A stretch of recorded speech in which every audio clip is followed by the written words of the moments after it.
चले साहब, तो यहाँ तक हमारा प्लास्टिड खत्म हुआ। अगर प्लास्टिड में किसी को कोई भी डाउट हो तो मैं एक बार एक एक करके पूछ लेता हूँ, आप बोल दीजिए प्लास्टिड में अगर कोई भी डाउट हो तो, ठीक है। अभिषेक को डाउट है? Abhishek, Abhishek, no sir. Abhishek, no sir. Atiq, no sir. Iran, Harsh, no sir. Naveen, no sir. Shivanand. Sir yes sir. हाँ बोलो। फोटोसिंथेसिस पिगमेंट सर एक ही थैलेनोइड पे के ऊपर फिर से बोलो, रहता है या फिर फिर से बोलो, सबके आवाज ऊपर कट गया था, आवाज कट गया था, फिर से बोलो। सर फोटोसिंथेसिस पिगमेंट जो होता है ना सर थैलेनोइड के ऊपर मेम्ब्रेन पे। क्वांटासोम जिसको बोले थे पूरा ग्रुप को। यस सर, एक पॉइंट लाइक स्ट्रक्चर के मेम्ब्रेन पे था ना सर फोटोसिंथेसिस पिगमेंट। हाँ हाँ, ऐसे ऐसे थैलेक्वाइड मेम्ब्रेन पर ऐसे। हाँ बोलो। वो एक पे ही रहता है या फिर वो सब पे रहता है बहुत सर? सारा, बहुत सारा रहता है, बहुत सारा, बहुत सारा रहता है, एक पे नहीं, एक पे भी कई सारा। ठीक है, वो फोटोसिंथेसिस में तुमको समझ में आ जाएगा उसका क्या रोल है। ठीक है रिभा, अगर तुमको कोई डाउट हो तो अभी थोड़ा हम तुमको हेल्प यहाँ पे नहीं कर पाएंगे, तुम पहले बैकअप लो, बैकअप से तुम अपना डाउट पूछो, क्योंकि ये आज का क्लास जो है कि प्रीवियस क्लास से कनेक्टेड था। अब अभी से जो पढ़ाएंगे ना वो तुमको समझ में आ जाएगा। राइबोसोम स्टार्ट कर रहे हैं वो तुमको अभी समझ में आएगा आराम से। क्लोरोप्लास्ट में कोई भी डाउट हो तो पहले बैकअप वाला पूरा पढ़ो, तब कोई डाउट बचेगा नहीं, बचेगा तो बता देंगे साइड से। नेक्स्ट सेल ऑर्गेनेली हम स्टार्ट कर रहे हैं बच्चों आज, राइबोसोम, और इसको पूरा खत्म करके ही जाना चाहिए जितना भी देर हो जाए। राइबोसोम बहुत मजेदार ऑर्गेनेली है और मेरा ऐसा अनुभव है कि इससे एक क्वेश्चन हर साल आता है एग्जाम में। मैं बताता हूँ, राइबोसोम बहुत इंपॉर्टेंट ऑर्गेनेली है और ये 3-4 चैप्टर में कनेक्शन एस्टेब्लिश करता है, सेल, बायोमोलिक्यूल्स और मॉलिक्यूलर बायोलॉजी। इस तीनों चैप्टर में राइबोसोम का क्या है, रंगबाजी, देसी भाषा बोल रहे हैं, रंगबाजी है, रंगबाजी करता है तीनों चैप्टर में आके। बिना राइबोसोम के सेल नहीं चल सकता, बिना राइबोसोम का बायोमोलिक्यूल नहीं पढ़ सकते आप। प्रोटीन ही तो मेन बायोमोलिक्यूल है, उसी से पूरा ब्रह्मांड बना हुआ है, पूरा एंजाइम पूरा फंक्शन उसी से चल रहा है। और मॉलिक्यूलर तो खैर बिना एंजाइम के चल ही नहीं सकता है, वो भी प्रोटीन ही है। राइबोसोम बनाता है प्रोटीन। मैं बता रहा हूँ इसका इंपॉर्टेंस बता रहा हूँ, इसलिए इससे हर साल एक क्वेश्चन आता ही है। छोटा सा सेल ऑर्गेनेली आज खत्म भी हो जाएगा, तो एक एक करके इसके बारे में बात करते हैं। सबसे पहले जो इसको डिस्कवर किए थे साइंटिस्ट, उसका नाम इंपॉर्टेंट है। डिस्कवर क्या, पहली बार ऑब्जर्व किए थे वो, फर्स्ट ऑब्जर्व बाय। सारा पॉइंट्स नोट्स में लिखा है, परफेक्टली लिखा है, एक्स्ट्रा कुछ नहीं बताऊंगा, नोट्स में परफेक्टली लिखा हुआ है। ठीक है, जो भी बैच का नोट्स है वो first observe by, first observe by scientist का नाम इंपॉर्टेंट है, George pallid, GEORG, George pallid. Scientist है, तांत्रिक नहीं है, नाम से लग रहा होगा लेकिन है साइंटिस्ट। ठीक है, साइंटिस्ट है जॉर्ज पैलेड साहब। ठीक है, और इन्होंने देखा था पहली बार 1953 में। बच्चों मैं बता दूं, राइबोसोम इतना छोटा होता है ना, नैनोमीटर में होता है, नैनोमीटर। अब तक माइटोकॉन्ड्रिया क्लोरोप्लास्ट कितना में था, माइक्रोमीटर में, ये नैनोमीटर साइज में होता है। इसीलिए इसको देखने के लिए इलेक्ट्रॉन माइक्रोस्कोप का होना बहुत जरूरी है। इलेक्ट्रॉन माइक्रोस्कोप कब आया था, कोई बच्चा हाथ खड़ा करो जिनको याद है जल्दी, सेल मेम्ब्रेन में पढ़ा है। 1950। 1950 में आ गया था, तो 1953 में तो आसानी से देखा ही जा सकता है ना। तो जॉर्ज पैलेड साहब ने मैंने बताया था इलेक्ट्रॉन माइक्रोस्कोप की खासियत क्या, छोटे से छोटे चीजों को झूम करके दिखा देता है। तो 1953 में इलेक्ट्रॉन माइक्रोस्कोप की मदद से पहली बार जॉर्ज पैलेड साहब ने सेल के अंदर को एक ऐसा सेल ऑर्गेनेली देखा बच्चे, जिसके पास मेम्ब्रेन नहीं था।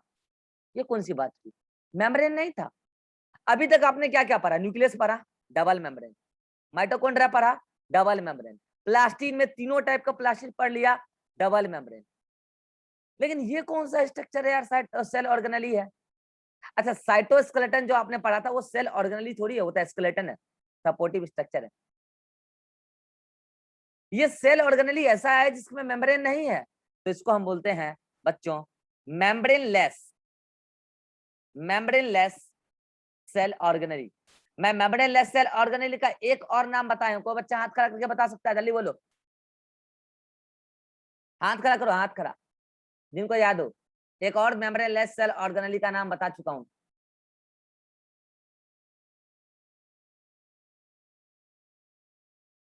सूगलो इतने के इतने पढ़ रहे हो लाइव। एक को याद है, दो को याद है, तीन को याद है बस। नवीन बुला लेंगे ऑफलाइन बाबू, गर्दा छोड़ा देंगे। हो गया कोरोना खत्म, कोरोना खत्म हो गया। अब हम तुमको कोरोना का सेकंड डोज देंगे यहाँ। जल्दी बुला लेंगे ऑफलाइन अगर ऐसे किए तो। बताओ बताओ हर्ष, बताओ कौन सा सेल ऑर्गेनेली था? न्यूक्लियोलस। बताओ, कितना अच्छा से बताए थे कि न्यूक्लियोलस का कोई मेम्ब्रेन नहीं होता है और उसको एक सेल ऑर्गेनेली हम लोग कंसीडर करते हैं। याद आया? न्यूक्लियोलस याद आया? कुछ सेट क्रोमोसोम के सेट रीजन में जहां पर पार्स ग्रेनुलोसा और पार्स फाइब्रोसा था, और पार्स फाइब्रोसा में डीएनए आरएनए दोनों था, आरआरएनए था वो, और वहां पर जो दाने दाने थे वो राइबोसोम ही थे। और ये राइबोसोम न्यूक्लियोलस का पार्ट होता है, और राइबोसोम खुद एक सेल ऑर्गेनेली है जिसमें कोई मेम्ब्रेन नहीं होती। अब तुम सोचो कितना छोटा होगा। और पहली बार जॉर्ज पैलेट साहब ने देखा विदाउट मेम्ब्रेन एक और सेल ऑर्गेनेल जिसका नाम उन्होंने दिया राइबोसोम। राइबोसोम, चूंकि आप देख पा रहे हो राइबोसोम का नाम ही क्या है, राइबोसोम। तो बच्चों आज के बाद राइबो मतलब जहां पे भी है इसका मतलब होता है आरएनए, क्योंकि आरएनए में शुगर होता है राइबोस शुगर, तो राइबो। अच्छा जोम वर्ड, SOME जोम, इसको जोम कहते हैं। ये जोम वर्ड बायोलॉजी में जहां भी है इसका मतलब होता है बॉडी। बॉडी मतलब शरीर नहीं, कोई भी ऐसा थिंग्स। तो ऐसा बॉडी जो आरएनए से बना हो। लेकिन बच्चों मैं बता दूं राइबोसोम में आरएनए के साथ साथ प्रोटीन भी होता है, पहले भी बताया मैंने। और ये आरएनए और प्रोटीन मिलके ही क्या बनाता है बच्चों? राइबोसोम। अच्छा याद हो आपको, मैंने आपको कहा था कि आरएनए 3 टाइप के होते हैं, rRNA, tRNA, mRNA, याद आया? और तीनों का काम होता है प्रोटीन सिंथेसिस में हेल्प करना।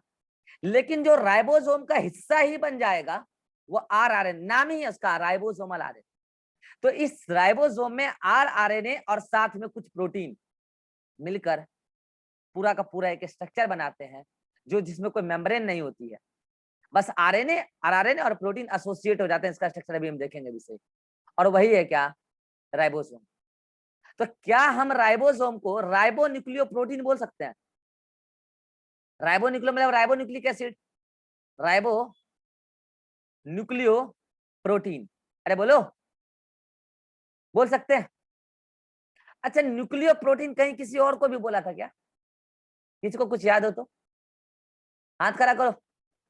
न्यूक्लियो प्रोटीन ऐसा टर्म आया था कहीं, न्यूक्लियो प्रोटीन? बोलो अतिक, कहाँ आया था? अरे फाउंडेशन वाले सब, डीएनए। फाउंडेशन वाले सब तुम्हारा गर्दा उड़ा देंगे बाबू। हम ऑफलाइन बुला के देख लो को बुला लिए हैं, पढ़ता लिखता नहीं है तुम लोग। बोलो अभिषेक क्या मैंने है? राइज किया था हैंड। नहीं तुमको नहीं बोल रहे हैं, बाकी जो हाथ खड़ा किया उसको बोल रहे हैं। बोलो अभिषेक, न्यूक्लियो प्रोटीन कहाँ बताए थे? सर न्यूक्लियर पोल में सर जो साइड साइड रहता है। वो न्यूक्लियो प्रोटीन था। Yes sir. बोलो हर्ष। सर डीएनए के टाइम में बताए थे न्यूक्लियर प्रोटीन 2 तरह के होते हैं, एक राइबोन्यूक्लिक और जब एक क्रोमेटिन बताए थे ना, तुमको भी याद नहीं है क्रोमेटिन? डीएनए में बताया था। हाँ, जब पहली बार फ्लेमिंग साहब ने देखा था क्रोमेटिन धागा जिससे क्रोमेटिड बनता है फिर क्रोमोजोम बनता है, ये क्रोमेटिन धागा भी न्यूक्लियो प्रोटीन, लेकिन उसमें न्यूक्लियो के नाम पे मतलब न्यूक्लिक एसिड के नाम पे मेनली डीएनए है और प्रोटीन का नाम पे मेनली हिस्टोन प्रोटीन। इसीलिए हम लोग ऐसे न्यूक्लियो प्रोटीन को डीऑक्सी राइबोन्यूक्लियो प्रोटीन भी कह रहे थे क्रोमेटिन को, क्योंकि इसमें मेनली डीएनए होता है। न्यूक्लिक एसिड के नाम पे मेनली डीएनए होता है क्रोमेटिन में, और राइबोसोम में डीएनए होता नहीं, आरएनए होता है, आरएनए के साथ कुछ प्रोटीन, इसलिए इसको राइबो न्यूक्लियो प्रोटीन बोलते हैं। ये ऐसा बारीक क्वेश्चन है जो एग्जाम में आएगा और आपको हवा भी नहीं लगेगा। इसको आप घेर के लिख लो कहीं नोट्स में, डब्बे पे। हाँ मैं भी यही बोल रहा था, इसी को सर आप बाद में बोल दिए थे डीएनए हिस्टोन प्रोटीन। हाँ, डीएनए हिस्टोन प्रोटीन पूरा वर्ड बोलो, मैं भी तब यहीं समझ पे में आ आएगा। रहा था। ठीक है, तब सही है, तब सही है। तो ये बात आप नोट्स में कहीं पे भी जहां राइबोसोम पढ़ोगे ना, वहीं पे डब्बे में कहीं घेर के लिख लेना ये बात, क्योंकि ये जिस दिन एग्जाम में आएगा ना आप हो जाओगे कंफ्यूज। एक मैटर तो, अरे यार, एक मैटर तो किसका है, राइबोन्यूक्लियोप्रोटीन का, और एक मैटर है डीऑक्सी राइबोन्यूक्लियोप्रोटीन का। और वो कौन है, क्रोमेटिन है। वो कौन है, क्रोमेटिन है। और राइबोन्यूक्लियोप्रोटीन कौन है, राइबोसोम है। लो इसका स्क्रीनशॉट का स्लाइड लो, ये आपके नोट्स में छत पे लिखा होना चाहिए जहां राइबोसोम पढ़ोगे, क्योंकि ये वर्ड जिस दिन आ जाएगा ना आपका लग जाएगा लंका, ये वर्ड और ये वर्ड। और न्यूक्लियो प्रोटीन जब बोला मैंने तो उसमें दोनों ही आ गया, डीएनए आरएनए दोनों ही आ गया, लेकिन डीऑक्सीराइबो बोलते हैं समझ गए। अच्छा, मेनली डीएनए है ना क्रोमेटिन में, इसलिए उसको डीऑक्सीराइबो न्यूक्लियो बोल सकते हैं। क्लियर है। रही बात कि सर प्रोटीन कौन सा होता है, ये आपसे कोई नहीं पूछेगा। प्रोटीन कौन सा होता है उसमें तो बता दिया मैंने, किसमें, क्रोमेटिन में, हिस्टोन और नॉन हिस्टोन। राइबोसोम में बता दूं बच्चों में, एक नहीं 50 टाइप के प्रोटीन होते हैं। कितना नाम याद रखोगे, आपके लेवल का नहीं है, बस इतना समझो कि इसमें आरएनए होता है और कुछ प्रोटीन होता है, और दोनों मिलके ही क्या कहलाता है, राइबोसोम। बच्चों मैं बता दूं, इस राइबोसोम का जीवन में एक ही काम है, राइबोसोम का जीवन में एक ही काम है, लेकिन वो अहम काम है। मैं बता दूं आपको एक बात, ये आर लेटर से इस दुनिया में जो भी चीज होता है ना, जीवन में अपने लक्ष्य को लेकर एकदम प्रेरित होते हैं, लेकिन जो भी काम करते हैं ना तसल्ली से करते हैं, ऐसा करते हैं, ऐसा करते हैं कि इतिहास याद रखेगा। जो पढ़ लिए मेरे से एक चैप्टर ना उनको पता है, फिर वो किसी और टीचर से पढ़ना चाहेंगे नहीं, पढ़ेंगे तो वहां टाइम पास करेंगे। क्या जी अतिक, झूठ बोल रहा हूं मैं? नहीं, अगर और कोई बच्चा हो यहाँ तो बता सकता है नवीन, लेकिन वही है कि कोई जो बच्चा एक बार आ गया मेरे पास तो वो फिर कहीं नहीं जाएगा, ये कन्फर्म है, ये कन्फर्म है। अब क्या करूं, बच्चा आ ही नहीं पाता। आज के ट्रेंड में तो ये हाल हो गया है, ये महिलाएं लोग, नई नई छोटी छोटी लड़की लोग आपत्तिजनक कपड़े पहन पहन के यूट्यूब पे पढ़ा रही है, और मेरे अच्छे अच्छे बच्चे उधर अट्रैक्ट हो जा रहे हैं। हेलो मैम लिखने के चक्कर में जा रहे हैं उधर क्लास करने के लिए, अब मेरा क्लास में नहीं आ रहे हैं। अब इतना बढ़िया कंसेप्ट, अब हम तो आपत्तिजनक कपड़ा नहीं पहन सकते हैं यार, पहन के भी क्या कर लेंगे। दुख होता नहीं, हंसने की बात नहीं है, दुख होता है, सच बता रहा हूँ, इंटरनली बता रहा हूँ, दुख होता है कि बच्चों के शिक्षा के साथ इतना बड़ा खिलवाड़ किया जा रहा है, इतना बड़ा खिलवाड़ किया जा रहा है कि जेंट्स तो खैर आपत्तिजनक कपड़े पहन के बच्चों को नहीं ठग सकते हैं, जेंट्स भी ठग रहे हैं यूट्यूब पे। और वो किस कदर ठग रहे हैं, मीठे मीठी बोली बोलकर, इमोशनल करके बच्चों को इमोशनल कर देते हैं। मुझे देखो आज तक आपके साथ इमोशनल खेल खेलते हुए, मेरे से ज्यादा स्ट्रिक्ट टीचर तो आपके लाइफ में मिला ही नहीं होगा आज तक। मैं तो स्ट्रिक्ट रहता हूँ भाई साहब, सच को सच, झूठ को झूठ बोलता हूँ खुलेआम। जेंट्स क्या करते हैं, मीठे मीठे बोली बोलकर बच्चे को अट्रैक्ट कर रहे हैं यूट्यूब पर और भी अदर प्लेटफॉर्म पर। और महिलाएं, मैं सभी महिलाओं के बारे में बुराई नहीं करता हूँ हमेशा, लेकिन मेजोरिटी महिलाएं यूट्यूब पर, अदर प्लेटफॉर्म पर, ऑनलाइन प्लेटफॉर्म पर आपत्तिजनक कपड़े पहन पहन के बच्चों को अट्रैक्ट कर रहे हैं, बच्चा कहीं और नहीं जाए मेरे पास पढ़ने आए, जबकि वो पढ़ा नहीं, कंटेंट नहीं दे रहे हैं। अगर आप आपत्तिजनक कपड़े पहन रहे हैं तो जाहिर सी बात है कि आपके अंदर कंटेंट नहीं, तब आप ऐसा कपड़ा पहन के सहारा ले रहे हैं भीड़ इकट्ठा करने का। और अगर आपको लगता है मैं ऐसा झूठ बोल रहा हूँ, तो आप 10 यूट्यूब चैनल निकालिए, आपको उसमें से महिलाएं अगर हैं तो आपको 10 में से 7 से 8 महिलाएं आपत्तिजनक कपड़ों में पढ़ाते नजर आएगी। आपका अगर नजरिया साफ होगा तब, आपका नजरिया खुद का ही गंदा होगा तो आपको तो अच्छा ही लगेगा वो। और ये हंसने की बात नहीं है, ये मेरे देश के लिए दुख का बात है। मैं सच बता रहा हूँ, दुख होता है, being a real teacher internally रोता हूँ इस बातों के लिए। मेरे जो अच्छे बच्चे हैं ना, उनको पता है कि रियल कंटेंट क्या होता है, उनको पता है कि स्टूडेंट के साथ कैसा बिहेव करना चाहिए टीचर को।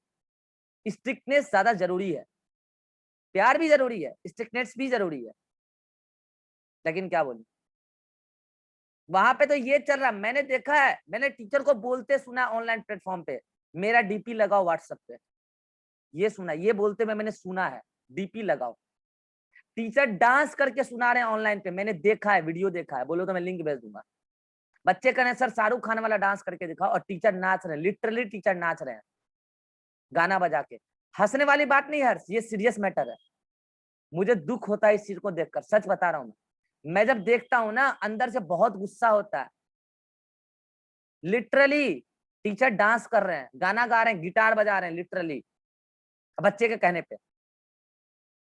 तुम्हारी हिम्मत है मुझे बोल दो डांस करने के लिए, गाना गाने के लिए। हाँ, मेरा जिस दिन मन होगा टीचर्स डे पे 1-2 गाना सुना दूंगा, मेरा जिस दिन होगा किसी बर्थडे पे 2-4 चुटकुला सुना दूंगा। लेकिन इसका मतलब ये थोड़ी कि हम क्लास में आपको डांस करके आपको अट्रैक्ट करें। अगर मुझे अट्रैक्ट करना होता, अभी कितने बच्चे पढ़ रहे हैं लाइव? 9 बच्चे हैं। अगर मुझे अट्रैक्ट करना, मैं 9 ही बच्चे पढ़ाता?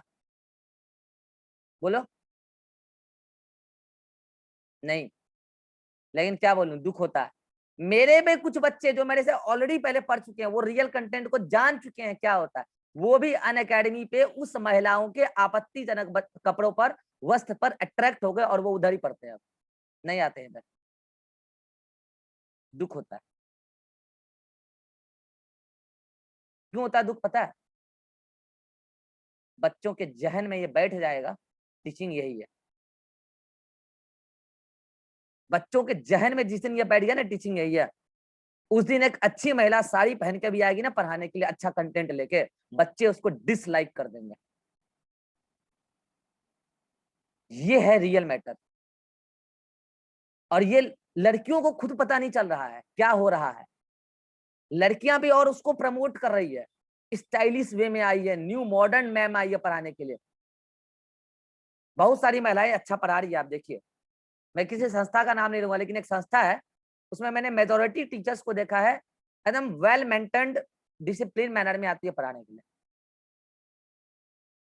दिल्ली का मेन संस्था है वो, नाम नहीं बोलूंगा मैं।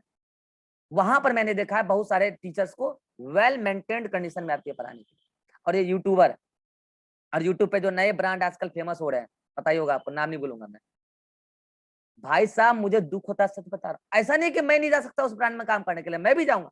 मैं तो टीचिंग पैशन को लाइक करता हूँ, मैं ब्रांड को थोड़ी कभी लाइक करता हूँ। मुझे तो पढ़ाने कहाँ जहां भी मौका मिल जाए वहां पढ़ाऊंगा। मैं तो नरक में मिल जाए मैं वहां पढ़ा लूंगा, उससे क्या है? मैं गलत नहीं हूं ना यार। लेकिन ये लोग जो गलत कर रहे हैं, मैं आप लोगों को भी कह रहा हूं, आप लोग और आप अपने सहपाठियों को इस चीज से दूर करिए। इससे मेरे देश का भविष्य बर्बाद हो रहा है। बच्चे, आप गहराई तक सोचेंगे ना, आप रो देंगे, सच बता रहा हूं। मुझे सबसे बड़ा दुख इस बात का, बच्चे के जहन में ये बात बैठ जाएगा कि टीचिंग यही है, अर्धनग्न कपड़े पहन के पढ़ाना यही टीचिंग है। बच्चे के मन में ये बैठ जाएगा, और ये फिर निकालना बहुत मुश्किल होगा। ये निकालना बहुत, हर चीज का समय होता है यार। हर चीज का, शादी कर लो ना, आपत्तिजनक क्या, फुल आपत्तिजनक कपड़े देखना दिन भर, शादी कर लो। मैम के साथ ऐसे क्या करने जा रहे हो यार? और मैम, यहाँ पे गलती मैम की है, छोड़िए। मैं उधर मैं इसलिए अभी मतलब गुस्सा आ गया मुझे अचानक से, मतलब मुझे वो सीन याद आ गया। ऐसे यूट्यूब पे वीडियो पड़े रहते हैं ना, आप खोलोगे तो दिख जाएंगे। आइए, तो मैं ये कह रहा था, मैं यहाँ से देखिए कहाँ भटक गया। ये मैं कह रहा था कि राइबोसोम जो है, राइबोसोम बहुत इंपॉर्टेंट ऑर्गेनेली है सेल का। और इसका काम क्या है बच्चे? इसका काम है प्रोटीन बनाना, प्रोटीन सिंथेसिस। अब आप बोलोगे सर प्रोटीन सिंथेसिस इतना बड़ा कौन सा काम है जो आप इतना दुनिया भर का एग्जाम्पल सुना दिया आके? एक बार बताऊं, आज जो ये पूरा ब्रह्मांड चल रहा है ना, स्ट्रक्चर एंड फंक्शन, इस पूरे लिविंग वर्ल्ड का मेंटेन करने वाला प्रोटीन ही बायोमोलिक्यूल है। प्रोटीन ही है जो मॉडिफाई होकर एंजाइम बनाता है। प्रोटीन ही है जो मॉडिफाई होकर एंजाइम बनाता है। और एंजाइम ही है जो फिजियोलॉजी चलाता है, फंक्शन चलाता है, मेटाबॉलिज्म चलाता है। और प्रोटीन से बड़ा बात कोई बायोमोलिक्यूल हुआ नहीं। साइज वाइज नहीं बोल रहा मैं, इंपॉर्टेंस वाइज। प्रोटीन से ज्यादा इंपॉर्टेंट बायोमोलिक्यूल कोई नहीं है इस लिविंग वर्ल्ड में, क्योंकि वो एंजाइम बनाता है तो फंक्शन मेंटेन करता है। और ज्यादातर जगह स्ट्रक्चर का हिस्सा प्रोटीन ही है, और वो बनाने का काम करता है राइबोसोम। तो आप सोच लीजिए, देखने में छोटन लगे, काम करे गंभीर। एकदम गंभीर वर्क कर रहा है भाई साहब, प्रोटीन सिंथेसिस कर रहा है, ये इसका काम। रही बात कि इस राइबोसोम को कहाँ पाया जा सकता है, तो भाई साहब डिफरेंट डिफरेंट लोकेशन पे पाया जाता है, अलग अलग सेल में, अभी मैं चर्चा कर लूंगा। तो ये तो राइबोसोम का जस्ट इंट्रो हुआ। ये सारे पॉइंट इंपॉर्टेंट है। क्या क्या बोला मैंने एक बार फिर से बता देता हूँ। पहली बार डिस्कवर किया किसने? जॉर्ज पैलेड ने। मेम्ब्रेनलेस सेल ऑर्गेनेली है, प्रोटीन सिंथेसिस इसका काम है, आरएनए आरआरएनए और प्रोटीन का बना होता है। बच्चों मैं आपको बोलूं, राइबोसोम को एक और टर्मिनोलॉजी देते हैं हम लोग, इसको बोलते हैं ऑर्गेनेली विद इन ऑर्गेनेली। क्या बोला? Organelle, organelle within, ORGANELE, organelle within organelle. क्यों बोलते हैं अभी मैं आपको दिखा दूंगा। अरे इतना तो याद है ना, क्लोरोप्लास्ट माइटोकॉन्ड्रिया के अंदर राइबोसोम दिखाए थे। क्लोरोप्लास्ट माइटोकॉन्ड्रिया खुद एक ऑर्गेनेली है, उसके अंदर ये बैठा, सोचो कितना छोटा होगा, इसलिए इसको बोलते हैं organelle within organelle. Cell within cell बोले तो क्या होगा आंसर, जल्दी बोलो। सेल विद इन सेल बोले तो माइटोकॉन्ड्रिया और chloroplast, organelle within organelle बोले तो राइबोसोम।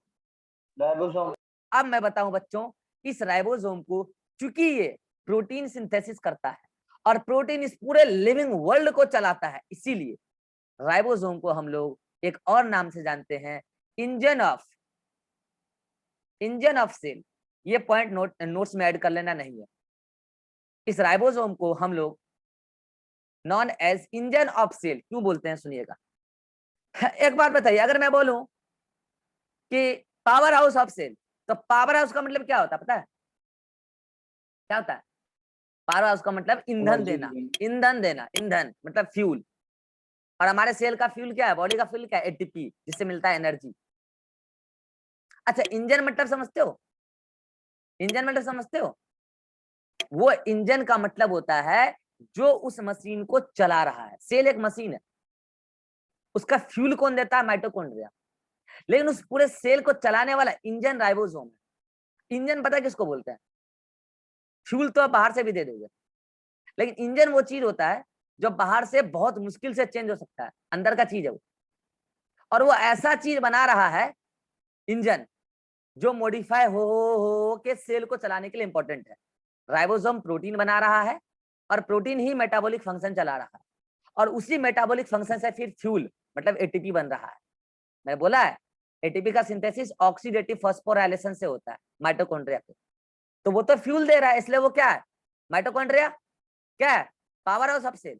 लेकिन वो एटीपी बनेगा तब ना जब सेल का फिजियोलॉजी चलेगा, और सेल का फिजियोलॉजी तो तब चलेगा जब एंजाइम हो, और एंजाइम तब होगा जब प्रोटीन हो, और प्रोटीन कौन बनाता है, राइबोसोम। इसीलिए राइबोसोम को इंजन ऑफ सेल कहते हैं, कंफ्यूज नहीं होना है। Engine of cell is ribosome और power house of cell is mitochondria. सभी को क्लियर है? हाथ खड़ा कीजिए सीधा झंडे की तरह, सीधा जैसे 15 अगस्त को झंडा फड़ता है जैसे, हाँ सीधा झंडे की तरह। हाँ चलिए, तो ये दोनों पॉइंट क्लियर है। अब अगला पॉइंट ये है कि हम लोग राइबोसोम को एक और नाम से जानते हैं, प्रोटीन फैक्ट्री। सिंपल है यार, प्रोटीन बनाता है तो प्रोटीन फैक्ट्री करने में क्या दिक्कत है, प्रोटीन फैक्ट्री ऑफ सेल। अरे जो बनाता ही है तो उसके पास कितना सारा राइबोस प्रोटीन होगा पता है, बना बना के ढेर लगा देता होगा। तो ये पॉइंट्स तो है नोट्स में, लेकिन ये पॉइंट नहीं है, ये पॉइंट आपको ऐड कर लेना है नोट्स में। स्क्रीनशॉट लीजिए जल्दी से, जल्दी। चलिए अब आते हैं हम राइबोसोम के टाइप्स पर।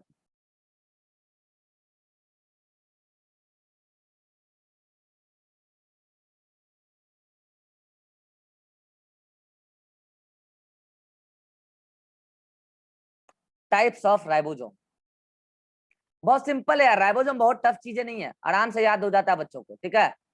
2 टाइप के राइबोसोम होते हैं, सुनेगा ध्यान से। और मैं आज आपको एक ऐसा चीज बताऊंगा जो आपको अदर टीचर नहीं बताते जनरली, बोल देते हैं याद कर लो। 2 टाइप के राइबोसोम होते हैं, एक होता है 70S और एक होता है 80S राइबोसोम, ठीक है। ये साइज के बेसिस पे मैंने बोला, on the basis of size and density, size and density, ये बात नोट्स में ऐड कर लीजिएगा, नहीं है। On the basis of size and density ribosome 2 प्रकार के, 70S और 80S। सुनेगा बच्चों, 70S राइबोसोम मिलता है found in both prokaryotes and eukaryotes. Prokaryote में भी मिलता है और यूकैरियोट में भी मिलता है। और 80S फाउंड ओनली इन यूकैरियोट, फाउंड ओनली इन यूकैरियोट। अब मैं बताऊं प्रोकैरियोट में 70S राइबोसोम कहां कहां मिलता है, सेल मेम्ब्रेन से एसोसिएटेड मिलता है, दूसरा साइटोप्लाज्म में मिलता है। कहां, जैसे प्रोकैरियोटिक सेल है, ये उसका सेल मेम्ब्रेन है, सेल मेम्ब्रेन अंदर की तरफ इन्वेजिनेट हो जाती है ऐसे। और बता दूं बच्चों, मैं इस इन्वेजिनेटेड स्ट्रक्चर, ये जो देख लो आप, इसको बोलते हैं मीजोसोम, और उसी पर राइबोसोम ऐसे जुड़े रहते हैं, अटैच होते हैं। 70S राइबोसोम, अभी समझाऊंगा 70S क्यों बोले उसको।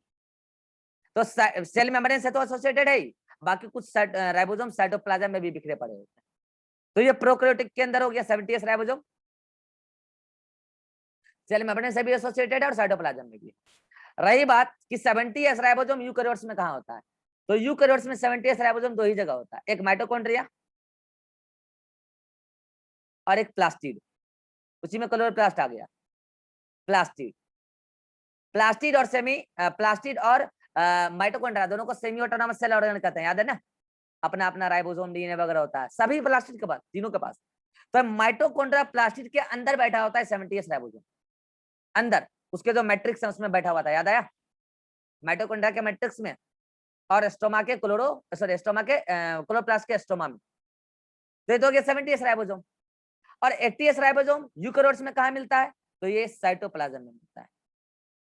अब साइटोप्लाज्म में भी अलग अलग तरीके से मिलेगा, वो भी आपको बता दूंगा मैं, ठीक है। अब समझिएगा ध्यान से जो मैं कह रहा हूं, इस 70s राइबोसोम को इन जनरल हम लोग प्रोकैरियोटिक राइबोसोम कहते हैं। क्या बोलते हैं, प्रोकैरियोटिक राइबोसोम। और इस 80s राइबोसोम को हम लोग यूकैरियोटिक राइबोसोम बोलते हैं, यूकैरियोटिक राइबोसोम बोलते हैं। क्लियर। अब बच्चा बोलता है, अरे मास्टर एक बात बताओ, जब ये 70s राइबोसोम यूकैरियोट्स में भी मिलता है तो इसको प्रोकैरियोटिक काय बोला रे मास्टर। फिर बोलेगा बच्चा सर जब यूकैरियोट्स में 70s भी मिलता है तो 80s को यूकैरियोटिक काय बोला रे मास्टर। सवाल तो सही है, नहीं सवाल तो सही है, गलत नहीं है, सवाल तो सही है, लेकिन बोला जाता है। अब मैं बताता हूँ उसका कारण, उसका कारण बता रहा हूँ। किस कलर से बताऊं, इस कलर से, इस कलर, ये सही है। एक बात बताओ, यूकैरियोट्स में कैसा प्रोकैरियोट्स में कैसा राइबोसोम मिलता है, जल्दी बोलो। केवल 70s, इसीलिए 70s को प्रोकैरियोटिक बोला। Prokaryotic ribosome known as prokaryotic ribosome because in prokaryotes only 70s ribosome found. Reason समझ में आया क्यों बोला। अच्छा एक बार बताओ, 80s, मतलब ये नहीं पूछ रहा हूं मैं, अब अगला सवाल ये नहीं पूछ रहा हूं कि यूकैरियोट में कौन सा मिलता है, दोनों मिलता है। 80s कहां मिलता है, केवल यूकैरियोट में। 80s कहां मिलता है, केवल यूकैरियोट में, इसीलिए इसको बोला यूकैरियोटिक राइबोसोम नॉन एज, इसका मतलब रिवा होता है नॉन एज, ठीक है, कंफ्यूज मत होना। Known as eukaryotic ribosome because 80s ribosome found only in eukaryotes. ये बातें नोट्स में ऐड कर लेना, शायद नहीं है, मुझे याद नहीं है, बच्चों का मैंने नोट्स उतना गौर से नहीं देख पाता हूँ यार। ये बातें ऐड कर लेना नोट्स में, क्यों बोलते हैं उसको यूकैरियोट, क्यों बोलते हैं उसको प्रोकैरियोटिक, ठीक है। अभी पूरा स्ट्रक्चर भी देखेंगे, घबराओ मत, बिना स्ट्रक्चर के कहीं नहीं जाएंगे हम, ठीक है। सबसे बड़ा सवाल, सर ये एस क्या है, पहले एस के बारे में बता दो। शिवानंद है क्या ये, शिवानंद खुश हो रहा, वाह मेरा नाम आ रहा है क्लास में, हम फेमस हो जाएंगे धीरे धीरे। अब अगर हम फेमस हो जाएंगे फिर तो पढ़ाई लिखाई छोड़िए देंगे, मूवी शूट करेंगे। नामो है ये शिव आनंद, हीरो जैसा नाम ही है, साउथ का एक्टर ऐसे सब नाम रखता है, शिवानंद, ब्रह्मानंदन। तो ये एस क्या है, ये एस शिवानंद के एक पूर्वज थे जिसका नाम था स्वेडबर्ग। स्वेडबर्ग अच्छे इंसान थे, अच्छा आदमी थे, ठीक ठाक आदमी थे, काम अच्छा करते थे, बस और क्या। तो ये स्वेडबर्ग जो है ना, ऐसा हटाओ भी यहाँ से, ये स्वेडबर्ग साहब ने एक एक्सपेरिमेंट किया था, ठीक है, उसी के नाम से ये एस उठाया गया है। और एक कारण है एस उठाने का, बताऊंगा भी। इन्होंने क्या किया पता है, इन्होंने 2 टेस्ट ट्यूब लिया, इधर देखो, ये टेस्ट ट्यूब, ये एक्सपेरिमेंट नोट्स में मत लिखना, बस समझा रहा हूँ, काम का नहीं है लेकिन समझा दे रहा हूँ, क्योंकि आप मेरे पास आए तो कुछ एक्स्ट्रा लेके जाइए, नोट्स में ऐड करोगे फालतू में, कोई नहीं पूछेगा एग्जाम में।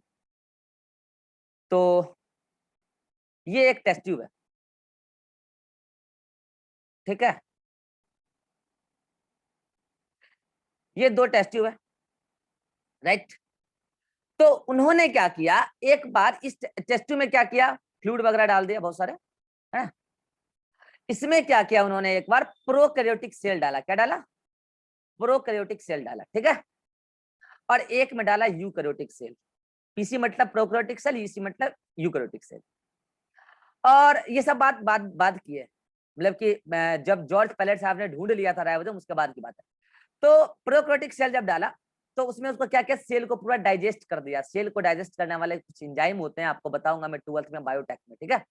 सेल को पूरी तरीके से डाइजेस्ट कर दिया, और डाइजेस्ट करने के लिए एंजाइम का भी हेल्प लिया और पिस्टन वगैरह का हेल्प लिया, चूर चार के मस मास के। अब आप बोलोगे सर जो सेल दिख नहीं रहा है उसको कैसे चूरेंगे चारेंगे? अरे एंजाइम डाला ना, तो पूरा ब्रेक होने के बाद उस फ्लूइड को पूरा एकदम रोटेट किया, पूरा रोटेट किया, चूर चार के मस मास के एकदम चटनी बना दिया, ठीक है। तो सेल टूट टाट गए, उसके सारे कंपोनेंट फ्री हो गए और उस पानी में तैर रहे हैं। अब इधर भी ऐसे यूकैरियोटिक सेल का भी ऐसे ही किया। उसके बाद एक मशीन होता है जिसको बोलते हैं सेंट्रीफ्यूग, ठीक है। तो उस मशीन में क्या करते हैं, इस टाइप का होता है, देखो मतलब एक ओवरव्यू दे रहा हूँ, उसमें तो बहुत सारा पार्ट होता है। ये इस टाइप से गोल गोल ऐसे सेटअप रहेगा, ठीक है, ऐसे, ठीक है, वो ऐसे रहेगा नीचे तक, ठीक है। और नीचे उसमें मोटर लगा रहता है ऐसे, ठीक है, इस टाइप से मोटर लगाता है, और यहाँ पे हुक रहता है इस टाइप से हुक, ठीक है। तो उसमें जब ये टेस्ट ट्यूब डाल दोगे तो ये जो गोल गोल वाला ये मूवेबल है, ये पूरा पोर्शन मूवेबल है, घूम सकता है, ठीक है, ये घूम सकता है एक पर्टिकुलर डायरेक्शन में।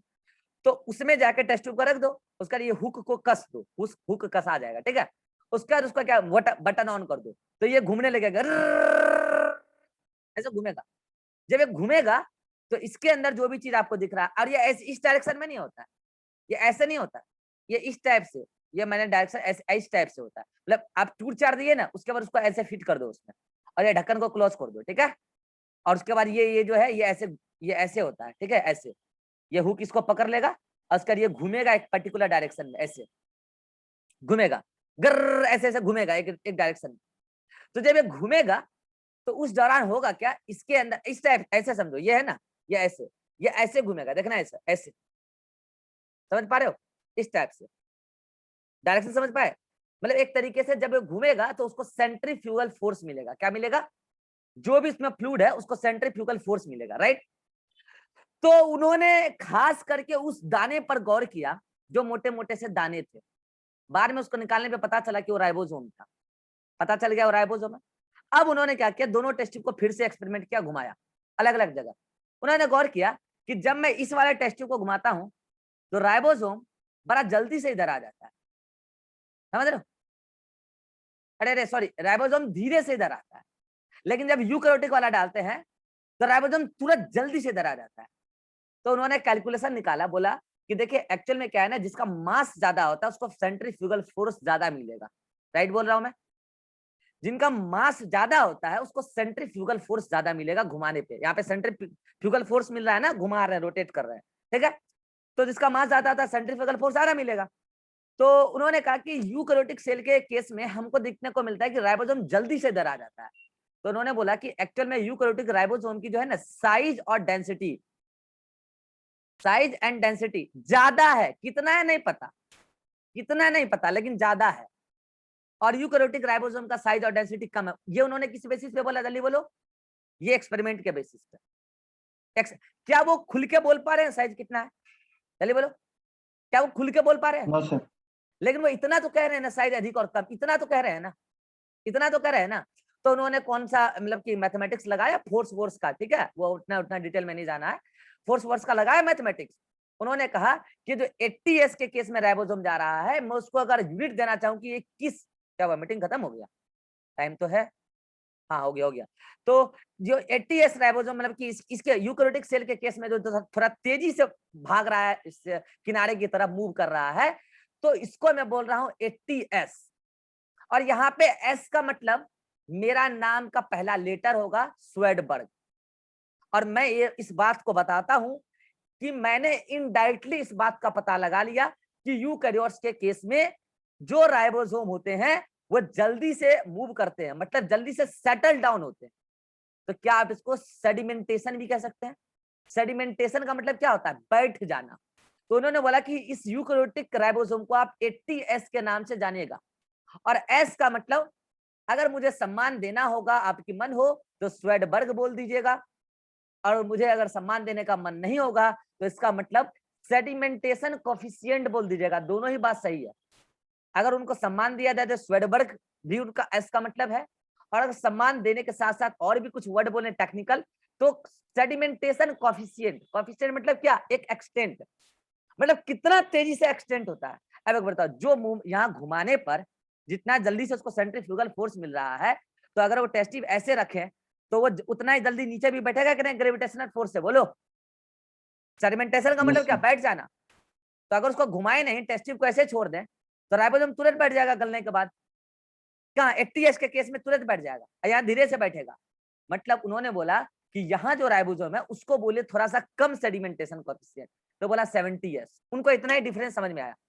तो क्वेश्चन आता है कि ये S का मतलब सेडिमेंटेशन कोएफिशिएंट है, क्या ये साइज और डेंसिटी का, राइबोसोम के साइज और डेंसिटी का डायरेक्ट मेजरमेंट है? अरे बोलो, नहीं है, नो, ये इनडायरेक्ट मेजरमेंट है। क्या उन्होंने बताया कि 80 ग्राम है? क्या उन्होंने बताया फलाना नैनोमीटर साइज है? कहाँ बताया? वो तो अनुमान लगा रहे हैं ना यार, फिजिक्स के अनुसार से, कि जिसका मास ज्यादा होगा वो बैठ जाएगा जल्दी, जिसका मास ज्यादा होगा वो घूमेगा जल्दी। फिर वो सेंट्रीफ्यूगल से आ गया ग्रेविटेशनल फोर्स पे, तो वो बोले कि जिसका मास ज्यादा होगा वो जल्दी सेटल डाउन हो जाएगा ग्रेविटेशनल फोर्स की वजह से। मास ज्यादा होगा तो फोर्स ज्यादा लगेगा, जी m1 m2 अपन r स्क्वायर।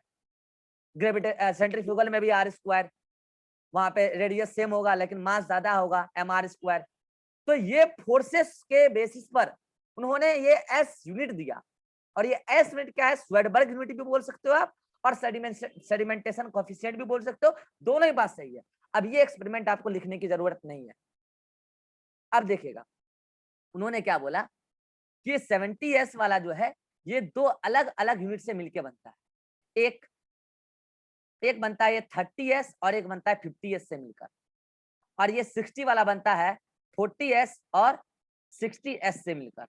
आप बोलेंगे सर 30 और 50 को जोड़ने पर तो 80 आता है, और 40 और 60 को जोड़ने पे तो 100 आता है, फिर यहाँ 70 क्यों लिखा और फिर यहाँ 80 क्यों लिखा? इसको जानने के लिए देखते रहिए आप हमारा अगला एपिसोड। मिलते हैं अगले एपिसोड में और चर्चा करेंगे इसी बात पर कि इस दोनों को मिलाकर 80 होता है तो 70 क्यों बोला, और इस दोनों को मिलाकर जब 100 होता है तो 80 क्यों बोला। मिलते हैं अगले एपिसोड में और नई मीटिंग में बात करते हैं, अभी अगले मीटिंग में, ठीक है? फिर हम बताएंगे वहां पे ये बात।